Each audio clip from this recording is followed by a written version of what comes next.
Pemirsa, Iran menolak negosiasi dengan Amerika dan tak ingin ada gencatan senjata. Saat ini, militer Iran sedang memburu tentara Amerika yang melarikan diri dan bersembunyi usai pangkalan militer Amerika di Timur Tengah dihancurkan oleh Iran.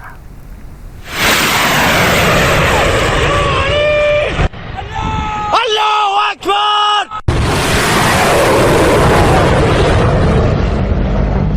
Iran menolak rencana Amerika Serikat untuk menghentikan perang di Timur Tengah dan justru meningkatkan serangan ke Israel serta negara-negara Arab di kawasan Teluk, termasuk serangan rudal Iran yang menghantam pembangkit listrik Orot Rabin di Hadera, Israel.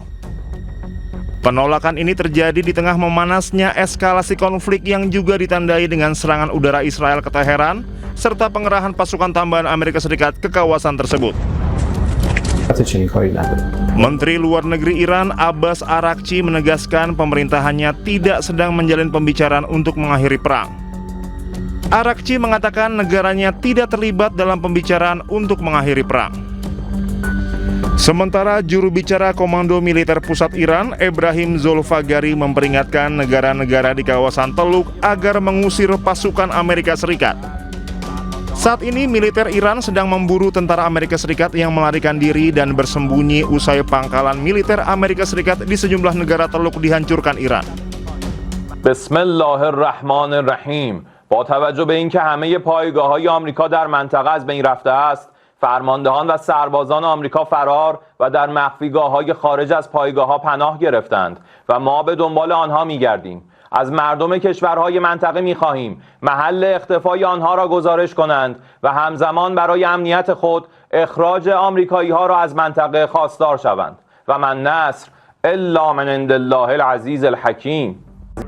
Di tengah ketegangan yang meningkat, Amerika Serikat mengirim tambahan pasukan ke kawasan Timur Tengah. Sekitar 1.000 tentara dari Divisi Lintas Udara ke-82 akan dikerahkan dalam beberapa hari ke depan. Pasukan ini dikenal memiliki kemampuan untuk diterjunkan ke wilayah konflik guna mengamankan area strategis dan landasan udara. Selain itu, Pentagon juga mengirimkan sekitar 5.000 marinir yang terlatih dalam operasi amfibi serta ribuan pelaut. Komandan Komando Pusat Amerika Serikat Laksamana Brad Cooper mengklaim serangan pasukan Amerika Serikat telah menghantam 10.000 target militer Iran. 92% dari kapal-kapal terbesar Angkatan Laut Iran kini telah dinetralisir. Tingkat peluncuran drone dan rudal Iran juga turun lebih dari 90% yang semakin membatasi jangkauan penyerangan Iran. Selain itu, lebih dari 2/3 fasilitas produksi rudal, drone, dan Angkatan Laut Iran telah rusak atau hancur.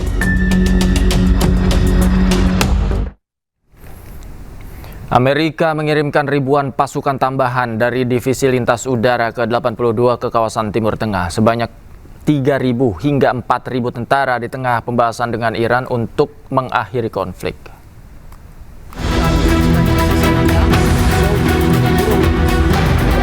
Pasukan elit sebanyak 4.000 ini bermarkas di Fort Bragg, North Carolina dan dikenal mampu melakukan operasi tempur termasuk serangan udara melalui penerjunan. Pihak militer Amerika Serikat menegaskan bahwa pengumuman reski akan disampaikan oleh pihak Pentagon meski belum ada keterangan langsung untuk mengirim pasukan darat langsung ke wilayah Iran. Sebelumnya Amerika Serikat telah mengirim ribuan marinir dan personil angkatan laut melalui kapal serbu amfibi USS Boxer beserta kelompok tempurnya. Pasukan Amerika Serikat di Timur Tengah diperkirakan telah mencapai 50.000 personel. Penguatan militer Amerika Serikat menjadi kesiapan untuk melanjutkan operasi di kawasan Timur Tengah.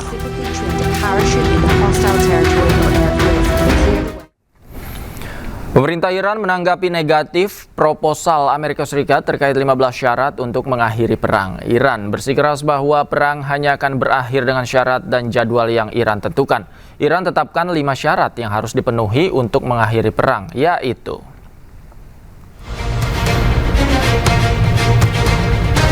yang pertama, penghentian total agresi dan pembunuhan pejabat Iran. Yang kedua, jaminan tak ada perang lain terhadap Iran.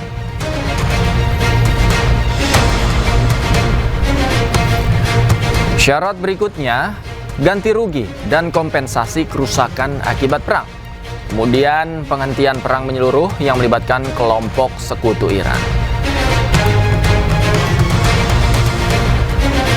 Syarat selanjutnya yaitu pengakuan kedaulatan dan kendali Iran atas Selat Hormuz.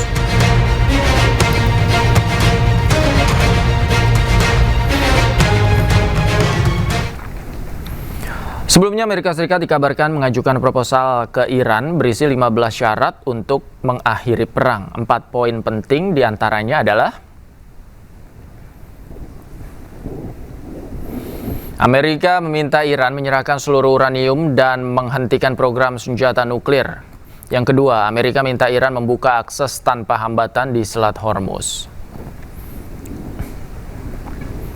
Syarat berikutnya adalah Amerika meminta Iran menghentikan pengembangan rudal balistik. Berikutnya Amerika juga minta Iran menghentikan dukungan terhadap Hizbullah dan Hamas.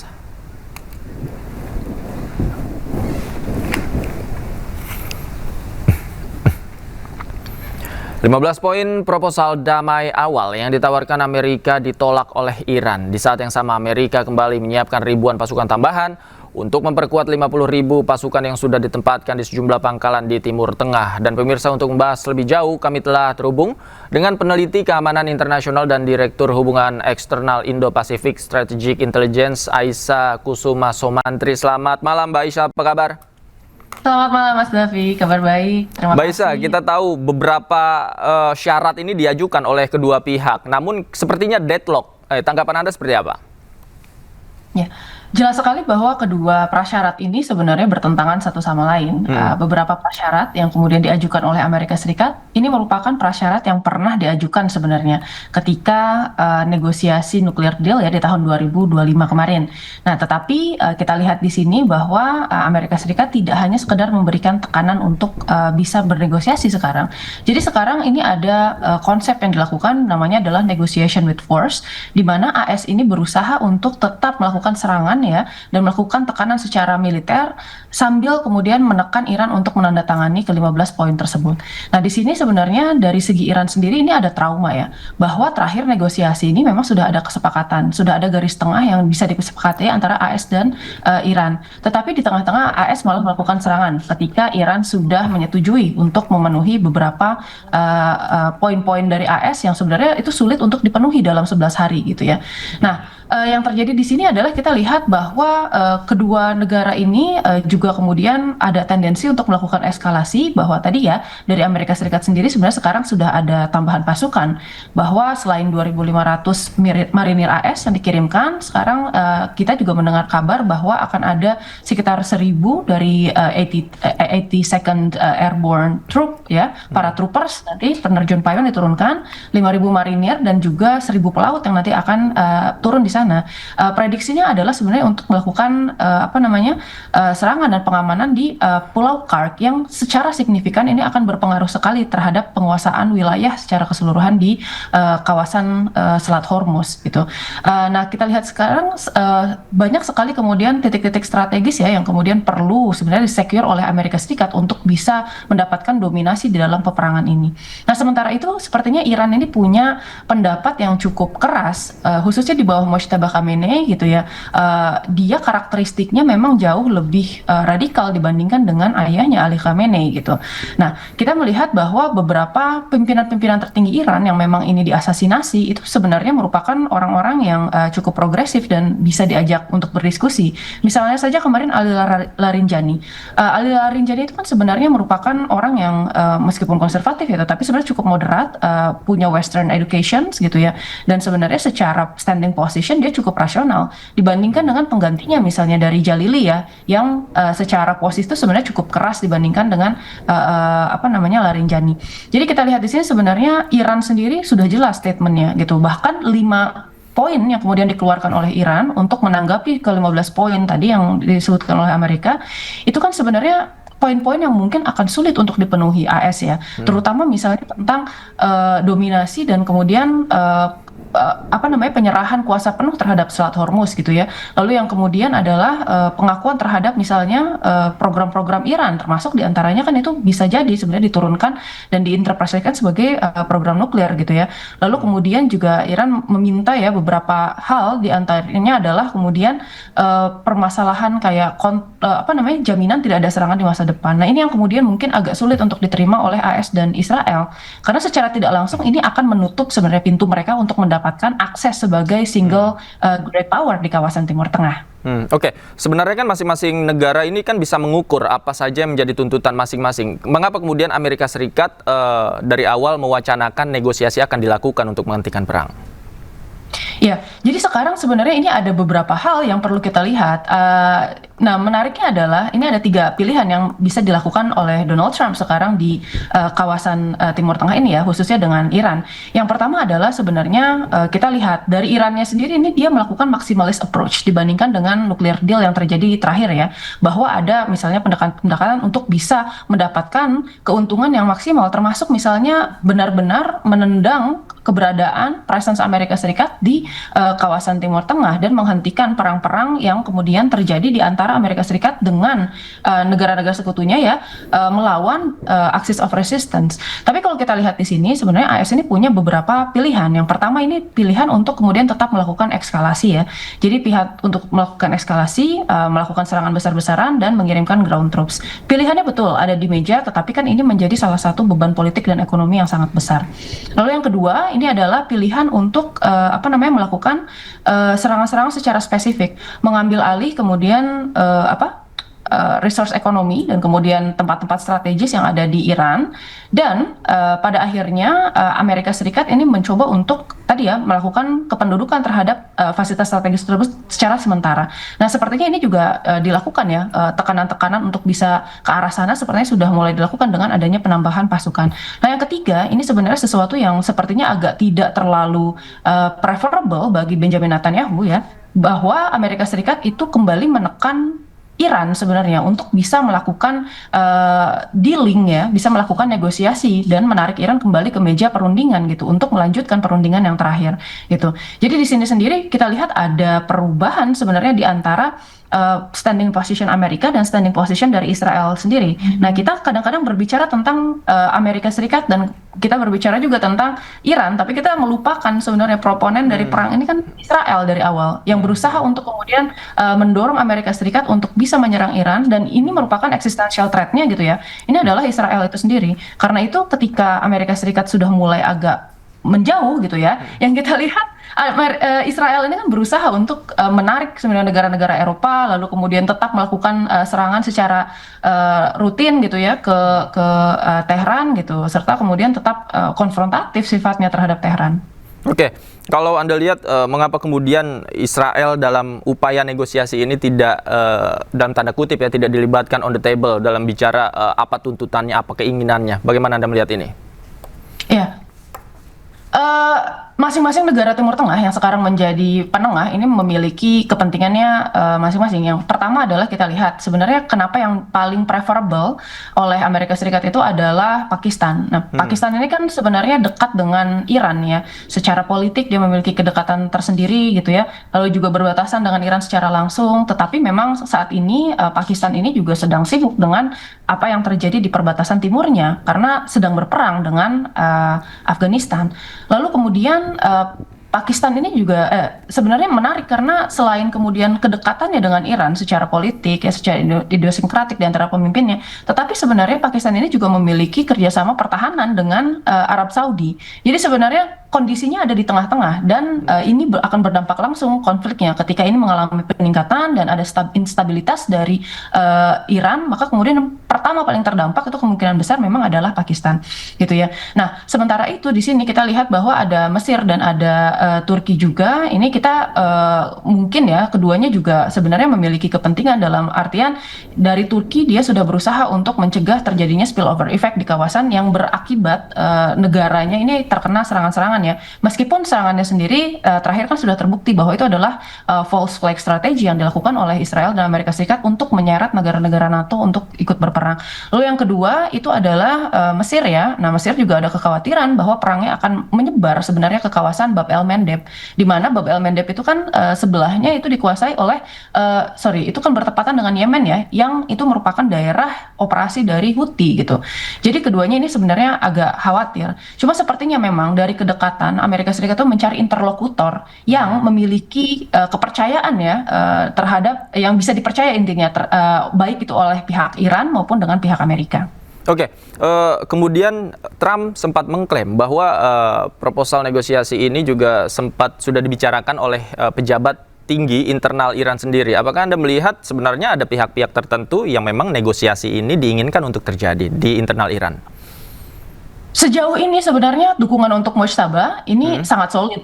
Bahkan kemarin kan sebenarnya keluar nama Ghalibaf untuk kemudian didorong ya sebagai interlokutor dari internalnya sendiri. Tetapi yang kita lihat dalam absennya Mojtaba Khamenei, sebenarnya posisi dari Iran ini belum berubah daripada standing position awal ya. Nah, kita lihat malah yang sebenarnya agak berubah itu justru dari korps diplomatik. Sorry, bukan berubah, tetapi justru dia malah konsisten dari awal sampai akhir, dari awal sampai sekarang. Yang mungkin agak berubah justru dari pemerintahan pusat. Bahwa kalau dari korps diplomatik kita bisa lihat pernyataan-pernyataan dari duta besar Iran di seluruh dunia itu sama note-nya, bahwa Irannya terbuka terhadap diplomasi dan bersedia untuk melakukan kerjasama dan diskusi ya terhadap negara-negara lain untuk menciptakan perdamaian. Nah, sementara itu dari segi militer dan pemerintahan pusat justru ini yang lebih keras gitu. Mereka sekarang masih berpikir bahwa perangnya ini harus ditarik ke arah ke arah protracted war atau ke arah perang atrisi yang dalam jangka panjang ya dilaksanakannya gitu. Dan ini menurut mereka akan mendatangkan sebuah keuntungan strategis bagi Iran, karena yang kemudian dilakukan oleh Iran ini bukan lagi sekedar berperang dan tujuannya menghancurkan militer Amerika Serikat maupun Israel, karena mereka tahu kalau misalnya mereka melakukan itu, maka kemudian tujuan awalnya untuk memenangkan perang itu akan sulit untuk dicapai. Yang dilakukan sekarang dan cukup efektif itu adalah mencoba untuk menekankan dampak-dampak ekonomi dan dampak politik terhadap Amerika Serikat dan Israel. Dan ini sudah mulai bekerja sebenarnya di Amerika Serikat. Karena sebenarnya ke-15 tuntutan dan kemudian keinginan untuk bernegosiasi ya dari Amerika Serikat sendiri, ini kan didasari dengan kondisi dan tekanan dalam negeri yang ada di AS. Bagaimana kemudian di AS ini bahan bakar minyak ini kan sudah naik sekitar 80 sen per liter. Itu hampir $1 per liter. Lalu kemudian ada gangguan di rantai pasok, naiknya harga logistik dan lain-lain, itu kan menyebabkan sebenarnya adanya ketidaksenangan dari masyarakat. Terlebih di Amerika Serikat sendiri kan sebentar lagi mau midterm election, yang mana nanti akan ada pemilihan ya dari anggota Senat dan Kongres AS yang menentukan nanti bagaimana tone politik dari AS ke depannya gitu. Ini yang kemudian menjadi alasan kenapa kemudian AS ini lebih agreeable sekarang dibandingkan dengan Israel. Sementara Israel sebenarnya standing positionnya tetap sama. Mereka tetap keras dan tetap menolak.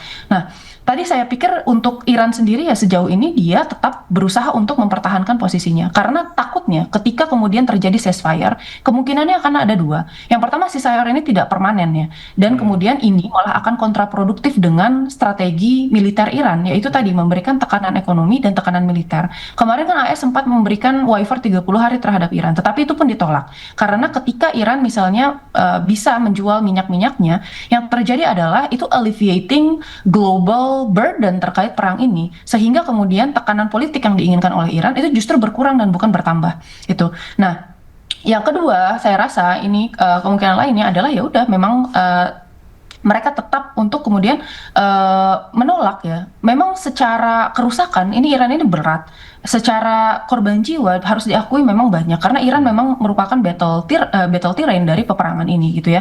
Tetapi di sisi lain kita lihat bahwa strategi militer Iran ini doktrinnya kan ditekankan kepada hal itu, kepada bagaimana kemudian Iran ini bisa menahan serangan-serangan dari luar, meskipun misalnya kekuatan militernya itu berkurang jauh, khususnya dari segi udara dan dari laut, tetapi Tetapi sebenarnya kekuatan utama Iran itu kan ada di dalam tadi protracted war, lalu kemudian jaringan masyarakatnya, ya, neutral population yang berpihak kepada Iran, dan terakhir yang masih kita lihat ini belum terlalu diaktifasi, yaitu adalah axis of resistance. Jadi mereka sebenarnya masih percaya diri untuk kemudian bisa melanjutkan peperangan ini dalam jangka waktu yang lama. Oke, terakhir Mbak Aisyah, apakah kemudian prasyarat untuk mengajukan proposal baru ini akan diajukan lagi oleh Amerika Serikat atau ya memang opsi untuk agresi secara darat ke Iran ini tetap dilakukan?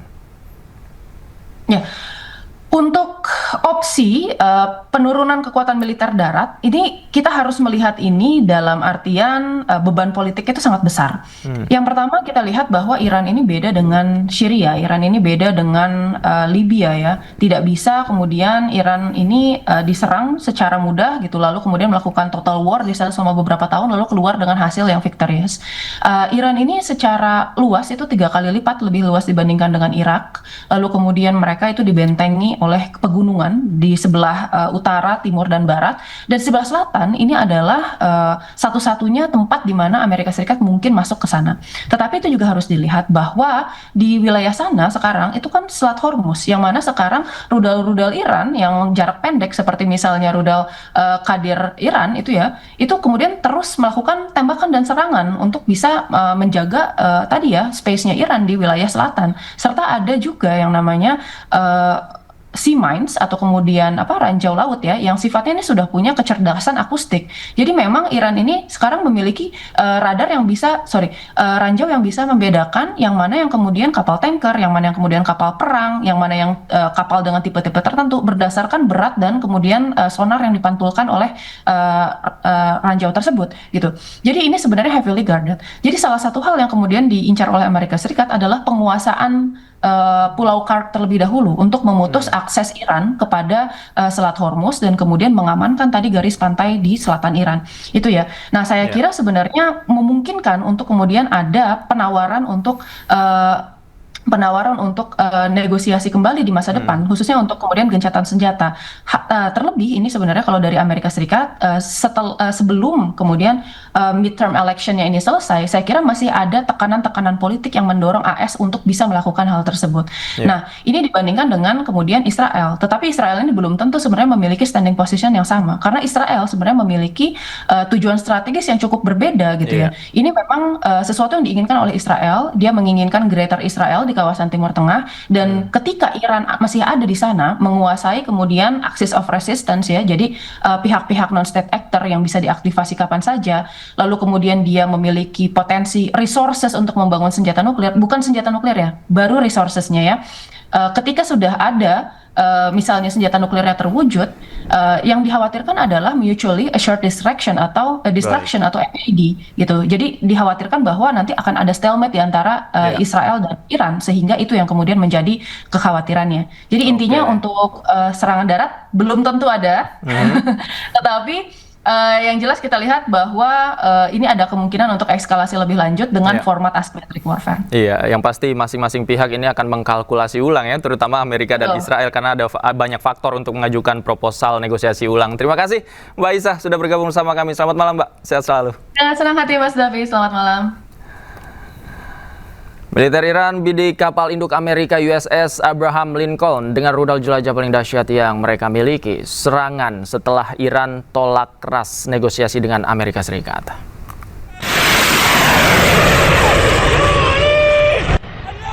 Allahu Akbar!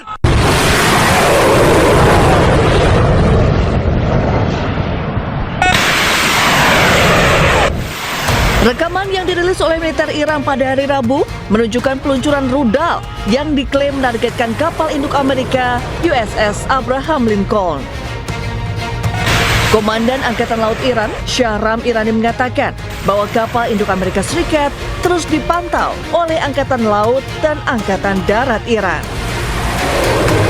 Begitu memasuki jangkauan sistem rudal, militer Iran akan langsung menyerang dengan rudal jelajah yang paling dahsyat milik Iran.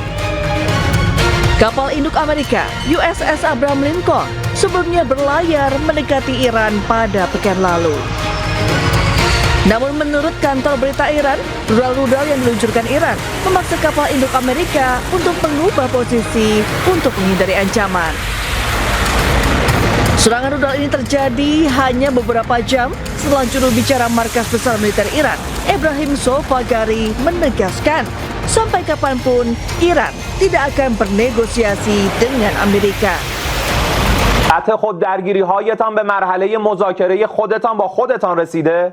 نه خبری از سرمایه گذاری هایتان در منطقه خواهد بود و نه قیمت سابق انرژی و نفت را خواهید دید تا وقتی که بفهمید ثبات در منطقه توسط دست قدرتمند نیروهای مسلح ما تضمین می شود.